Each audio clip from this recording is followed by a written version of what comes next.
디모데후서 1장 7절 하나님이 우리에게 주신 것은 두려워하는 마음이 아니요 오직 능력과 사랑과 절제하는 마음이니 그러므로 너는 내가 우리 주를 증언함과 또 주를 위하여 갇힌 자 된 나를 부끄러워하지 말고 오직 하나님의 능력을 따라 복음과 함께 고난을 받으라.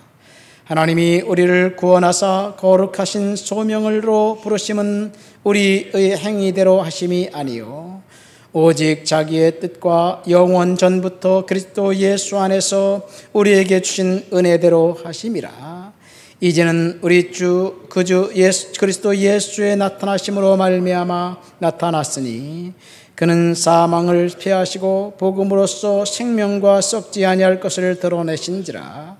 내가 이 복음을 위하여 선포자와 사도와 교사로 세움을 입었노라. 아멘. 사도 바울이 젊은 목회자 디모데에게 쓴 편지입니다. 선임 목회자가 후임 목회자에게 목회의 팁을 주면서 쓴 편지. 사도 바울이 이 편지를 쓸 때는 로마의 감옥에 갇혀 있었을 때입니다. 당시 디모데는 에베소 교회를 담임하고 있었던 목회자였습니다. 에베소 교회는 바울이 개척한 교회가 아닙니다. 바울이 2차 전도여행을 마치고 마침 에베소를 살짝 들렀다 가면서 하나님의 뜻이면 내가 다시 돌아오겠다라고 이야기하고 그곳에 고린도에서 만난 브리스길라와 아굴라 부부를 남겨두고 떠났습니다. 그런데 브리스길라 아굴라 부부는 고린도에서 바로 직전 도시 고린도에서 예수 믿고 구원받은 이제 가슴이 따끈따끈한 이 신생 성도였습니다. 근데 그들이 복음에 열정이 있어서 회당에 가서 바울이 하는 대로 이 회당 예배에 참석했다가 그곳에서 예수를 전합니다. 거기 보니까 아볼로라는 사람이 있는 거예요. 구약에 능통한 자였는데 예수를 알지 못했습니다. 이 브리스길라 부부가 복음을 전하니까 아볼로가 반응을 합니다. 그래서 아볼로가 첫 회심자가 되었고 이렇게 브리스길라 부부가 아볼로를 통해서 처음으로 개척한 교회가 에베소 교회입니다. 아볼로가 잘 성장했습니다. 그래서 아볼로를 에베소 교회를 개척한 브리스길라 아굴라 부부가 고린도에 선교사로 파송합니다. 몇 달 후 바울이 약속대로 에베소에 와보니까 교회가 든든히 세워져 있었습니다. 그래서 그곳에서 3년을 체류하면서 이제 열정적으로 복음을 전했습니다. 이렇게 아볼로가 고린도에 갔는데 사실 아볼로는 바울을 만나지 못했어요. 그 이후 고린도 교회 아볼로파, 바울파, 게바카파가 생긴 이유가 되기도 합니다. 이렇게 3차 전도 3년간 이 에베소를 사역을 잘 끝마치고 돌아가는 길에 이제 바울은 디모데에게 사역지를 이양하고 갑니다. 그러니까 3차 전도여행을 마치고 돌아가면서 바울은 로마의 제수의 신분이 되어서 갔죠. 그리고 더 이상 자기가 개척한 교회를 이제 돌아볼 수가 없어서 사도 바울이 교회들마다 편지를 보냅니다. 특별히 디모데에게 편지를 보냈습니다.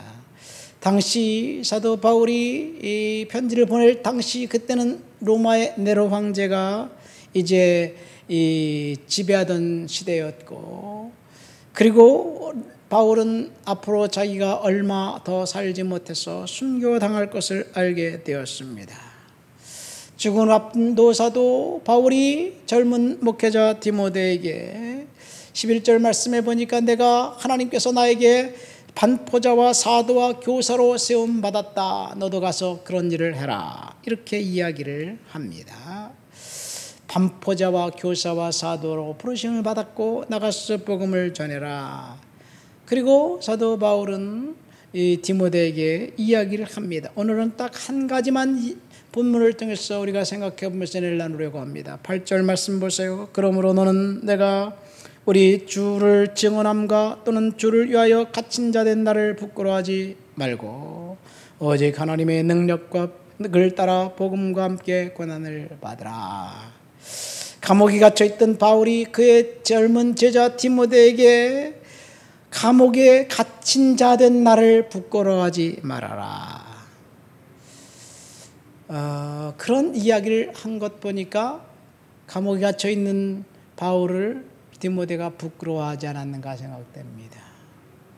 복음 때문에 갇혀있는데 그것을 부끄럽다? 좀 이상합니다. 어쨌든 바울이 부끄러워하지 말고 복음과 함께 고난을 받으라는 이야기를 권면을 합니다. 사도 바울이 복음을 전하면서 고난 당하는 것을 자랑으로 생각했습니다. 복음 때문에 고난 당하는 것이 사도 바울에게는 일상이었습니다. 고린도후서 11장에 보면 사도 바울이 이렇게 고백하죠. 내가 수고를 너무너무 많이 했고 오기가 치기도 여러 번 하고 매도 수없이 많고 여러 번 죽을 뻔했는데 강도의 위험과 강의 위험과 파산하는 위험과 여러 가지 위험을 열거하면서 40에 하나 감한 매를 5번이나 맞았다. 3번은 태장으로 3번은 돌로 맞고 3번은 파선하고 일죄를 깊은 바다에서 지냈고 여러 번 여행하면서 강의 위험, 강도의 위험, 동족의 위험, 이방인의 위험, 그 위험이 있었지만 나는 복음을 위해서 고난을 받기를 즐겨했다는 이야기예요.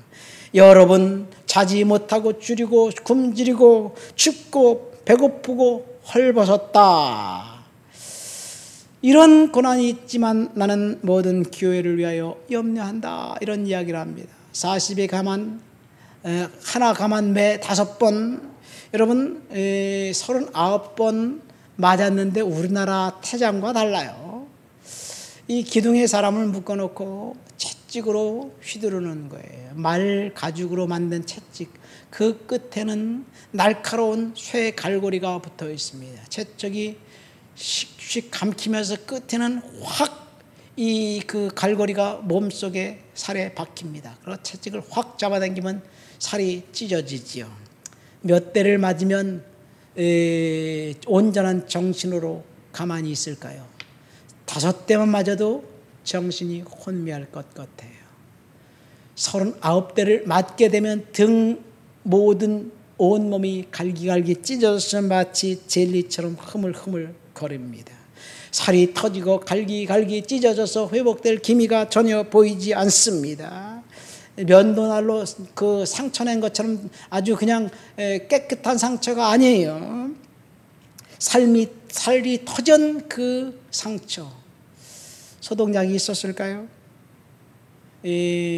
그만 놔두면 합병증이 되어서 결국 감염으로 온몸이 죽기 바로 직전까지 고통을 느낄 수 있었을 것입니다. 이런 고통이 아직 상처가 아물기도 전에 또다시 그런 매를 맞으면 사람이 살 수 있을까요?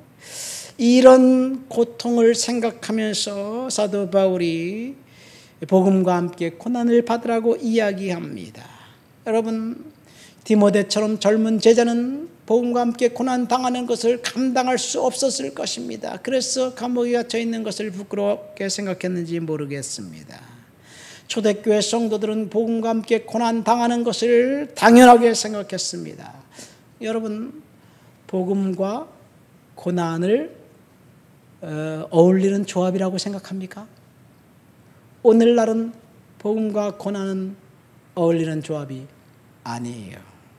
초대교회 성도들은 복음과 고난이 어울리는 조합이라고 생각했는데 오늘날은 그렇지 않습니다. 단지 로마가 지배하고 있던 시대에 로마 황제 카이사르지요. 카이사르는 신이에요. 황제 숭배 사상이 이제 어느 곳을 가든지 강요를 당했습니다. 특별히 로마가 정복한 피정복지의 사람들이 만나면 이렇게 인사라고 했어요. 호 큐리어스 카이사르. 큐리어스는 말은 주님, 로드라는 뜻입니다.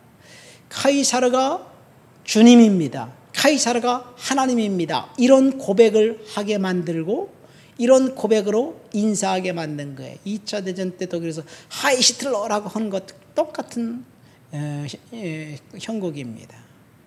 이 호 카이사르 큐리오스 이렇게 고백하면 상대방도 역시 동일하게 호 카이사르 큐리오스라고 이제 밥받아서 이 인사를 해야 됩니다. 헬로 하면 헬로 하는 거고 똑같습니다. 그런데 이렇게 해야지 불이익을 당하지 않고 이렇게 인사를 하는 사람은 로마 정부에서 대우를 받습니다. 이따금 용기 있는 그리스도인들은 호 큐리오스 카이사르라는 고백을 하기를 거부합니다. 뭐라고 고백하냐? 호 큐리오스 예수스라고 고백을 합니다. 나는 카이사르를 주님이라고 고백할 수 없습니다. 왜? 나는 이미 주님을 내 마음속에 예수로 받아들였기 때문에 이 카이사르를 주님이라고 고백할 수 없습니다. 이렇게 이야기하는 거예요. 그 고백 하나 때문에 성도들이 사자들의 밥이 되고 화형을 당하고 엄청난 고난을 겪게 됩니다. 고난을 당해도 성도들은 예수님만이 주님을 고백했습니다. 그래서 복음과 함께 고난을 당하라는 말은 어울리는 조합이었습니다. 오늘날은 복음과 함께 고난을 당하라는 말이 어울리는 조합이 결코 아닌 것 같습니다. 우리가 생각할 때 복음에 어울리는 조합은 축복입니다. 예수 믿고 복 받으세요. 예수 믿고 천국 가세요. 예수 믿고 기도하면 질병이 치유받습니다. 예수 믿으면 잘 됩니다. 여러분, 예수 믿고 축복받지 않고 가난하게 살면 예수를 잘 못 믿는 것 같이 생각되는 이 시대, 여러분, 예수 믿고 사업에 실패하면 예수를 잘못 믿은 증거라고 사람들이 이야기할 때 어떻게 대답을 해야 되나요? 그래도 예수 믿고 복 받아야지 그래도 전도할 수 있지 않을까요? 내가 예수 믿었기 때문에 잘 됐다. 너도 예수 믿으면 잘 될 거야. 그렇게 이야기하는데 거기에 아니다 라고 말할 수 있을까? 모르겠습니다. 오늘날은 복음에 고난이 빠져 있습니다. 십자가도 빠져 있습니다. 고난이 축복이라는 사실을 우리는 거부하는 시대에 살고 있습니다. 선한 사람이 고난 당한다는 것, 그것 자체가 아이러니입니다. 이것이 오늘날 우리 시대의 화두입니다. 그러나 성경은 그 복음과 함께 고난을 당하라고 이야기하고 있습니다. 하나님의 능력을 따라 복음과 함께 고난을 받으라고 8절에 이야기하고 있습니다. 어떻게 고난이 하나님의 능력이 될 수 있을까요? 우리가 복음 때문에 우리가 하고 있는 일이 잘 되지 못한다 할지라도 복음 앞에 반응해서 따라가기로 결단하고 순종하는 저와 여러분들이 되시기를 예수님의 이름으로 축원드립니다. 복음과 고난이 어울리는 조합이에요. 복음과 축복은 오늘날 사람들이 어울린다고 생각하는데 그것은 성경의 이야기가 아닙니다. 하나님 아버지 감사합니다. 사도 바울이 젊은 디모데에게 복음과 함께 고난을 받으라고 권면했는데 하나님, 오늘날 사람들에게 복음과 함께 고난을 받으라고 이야기하면 얼마나 많은 사람들이 네, 복음과 함께 고난을 받겠습니다 라고 대답할지 의문입니다. 그러나 성경 말씀을 따라 우리가 이 땅을 살아가도록 우리들을 지켜주시고 보호해 주시옵소서. 고난이 와도 복음을 끝까지 따르겠습니다. 예수님 이름으로 기도합니다. 아멘.